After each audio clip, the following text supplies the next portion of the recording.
सृष्टि का निर्माण उत्तराखंड की प्राचीन लोक गाथाओं में सृष्टि की रचना की एक अद्भुत कथा सुनाई जाती है। कहा जाता है कि जब न धरती थी, न आकाश, न जल था और न ही जीव जंतु, तब केवल एक ही सत्ता विद्यमान थी, निरंकार। कहानी के अनुसार पार्वती जी ने एकाकीपन से उबकर शिव जी से प्रार्थना की, स्वामी, इस ब्रह्मांड में जीव जगत का निर्माण हो, संसार बसा हो, जीवन हो, गति हो, प्रकाश हो। तब निरंकार ने अपनी दाहिनी जांघ को मसलकर उसके मैल से एक गरुड़ी उत्पन्न की और बाईं जांघ को मसलकर एक गरुड़ प्रकट किया। गरुड़ी का नाम रखा गया सोनी और गरुड़ का नाम पड़ा जम्बू। शिव जी को ये देखकर आश्चर्य हुआ। मुझे तो मानव उत्पन्न करने चाहिए थे, ये गरुड़ और गरुड़ी कैसे जम ले बैठे। समय बीता।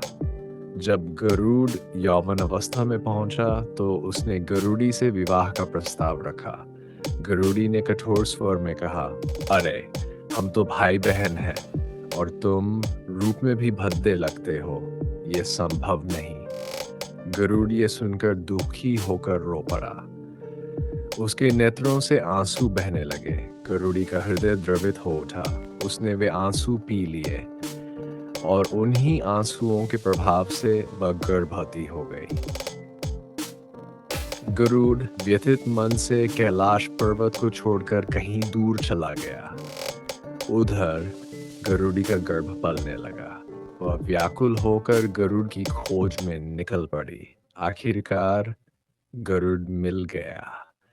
वह अब भी रुष्ट था, लेकिन गरुड़ी के अनुनय विनय से उसका मन पिघल गया। दोनों पुनः कैलाश पर लौट आए। समय आने पर गरुड़ी को अंडा देने की आवश्यकता पड़ी, परंतु समस्या यह थी कि वह अंडा कहाँ दे। गरुड़ ने पंख फैला दिए और कहा, आओ अपना अंडा मेरे पंखों पर ही रख दो।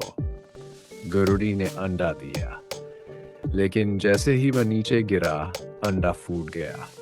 उसके निचले भाग से बनी धरती, ऊपरी भाग से बना आकाश, अंडे की सफेदी से बने समुद्र ने जमीन। इस प्रकार निरंकार की लीला से यह सृष्टि प्रकट हुई। धरती, आकाश, समुद्र और जीवन सबकी रचना हुई।